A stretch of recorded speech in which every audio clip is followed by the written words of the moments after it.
Hi, welcome to all of you, and I'm going to start the Python course, which will be a basic for artificial intelligence and machine learning.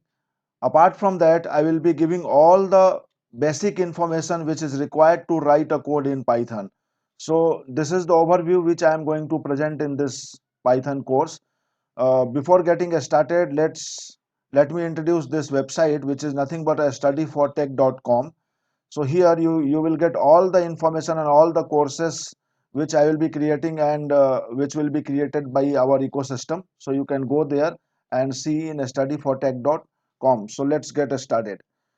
So the agenda for this Python course is that I will be giving introduction for Python, Python machine learning ecosystem. So the ecosystem I will be discussing what all the ecosystem is required to write a code for AI and ML. What do we learn in this course? This I will give you overview here, and the Python distribution for this course. So what distribution and what tool I am going to use to develop the Python code. So that I will be explaining here. Let's start with introduction of Python. So Python is nothing but an interpreted high level general purpose programming language.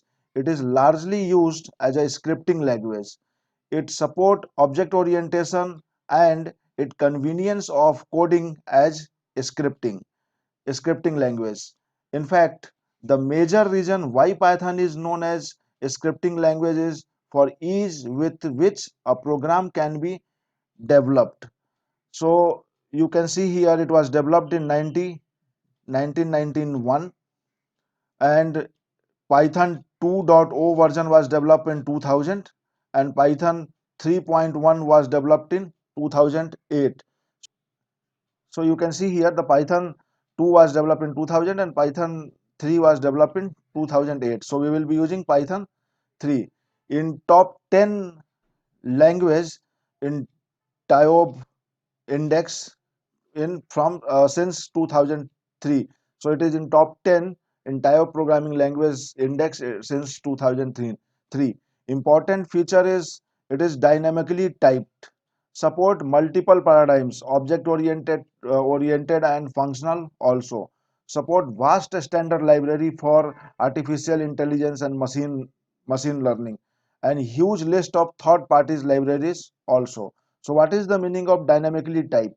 So the dynamically type means the type of object will be decided at the runtime. So if you write here like that a equal to 10, so on the basis of this object, this particular variable will be identified. Like this, suppose this is integer, so at the runtime it will identify this as an integer. If you give a equal to, let's suppose, character, some character, though it will identify as a character.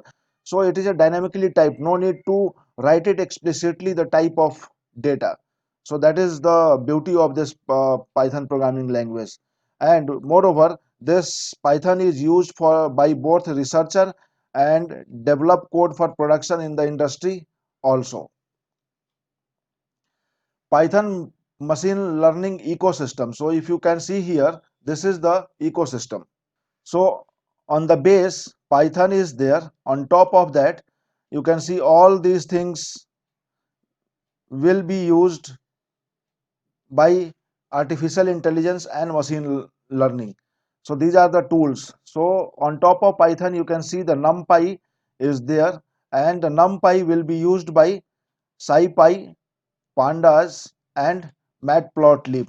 And on top of these three, we have a scikit-learn. So let's see what is the use of SciPy, Pandas, Matplotlib, scikit-learn, and NumPy. So let's first check what is NumPy.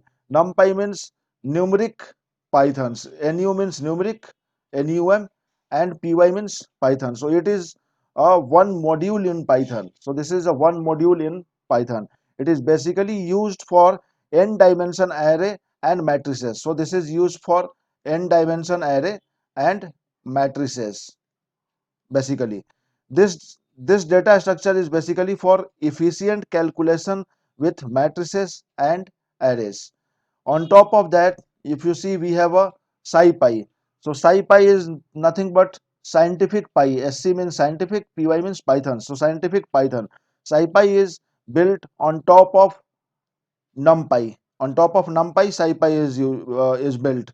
SciPy support linear algebra in better way. So this also leverages the facility given by NumPy as a n dimension array and matrices, and it supposed support heavily a linear regression for AI and ML.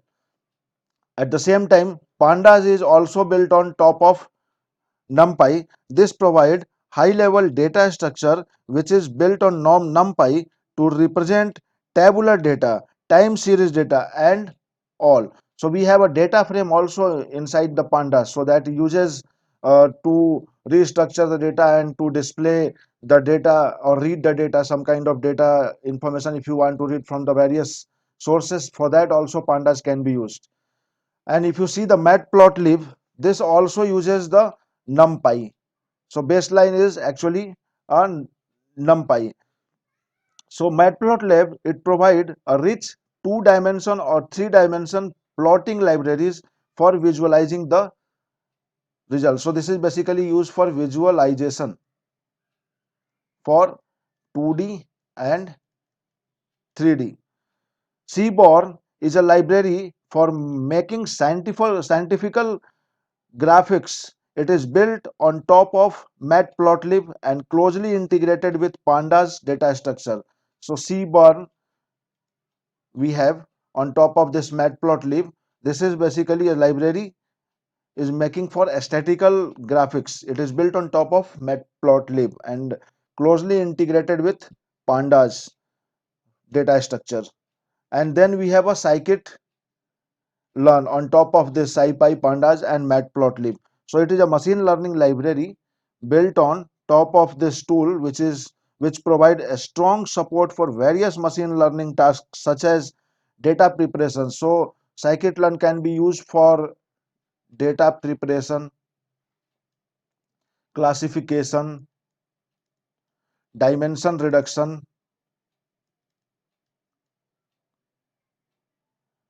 regression, clustering. You can see clustering also.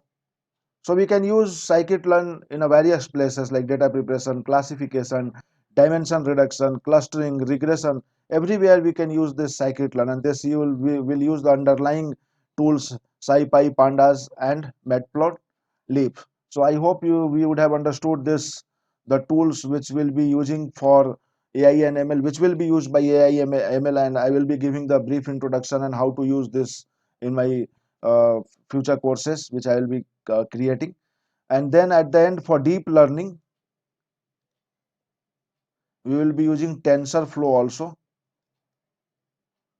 So I will give you the introduction and demo for this TensorFlow also. This will be this is basically for the deep learning concept, and the deep learning algorithms are implemented by using TensorFlow. So let's proceed and see overview of contents which I will be covering in this course. So in module 1, I will be covering the identifiers, assignment and statements, data types, list and operations, string and operations, sets, tuple and its operations, dictionary type. In module 2, we will be looking into control flow statements, nesting conditionals, iteration for loop, iteration while loop. So this is the building block for any programming language. Module 4, I will be explaining functions, default arguments, keyword and parameters, some input output functions, and some built-in functions. In module 5, I will be explaining files in Python and exception handling. In module 6, I will be explaining NumPy, accessing element, NumPy sum operations, then pandas, matplotlib, seaborn, both in same group, SciPy, and then scikit-learn. So I will be explaining with examples. I will give you demo with code, then it will be better for understanding. And then if you go for Python distribution, so I will be using the Anaconda distribution.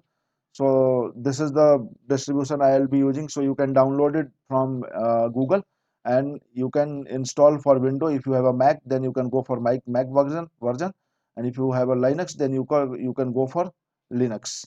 So here you can see you have a Windows, Mac, and Linux. Once you install it, So you should install this Python distribution of 3.7. I will be using this 3.7, not 2.7. If you want, you can use 2.7 also, but I will be using 3.7. You can download it and install it.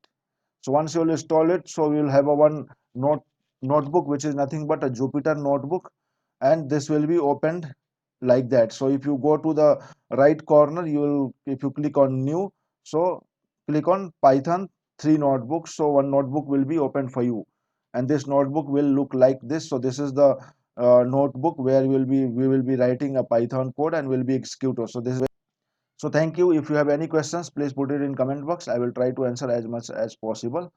Thank you for now.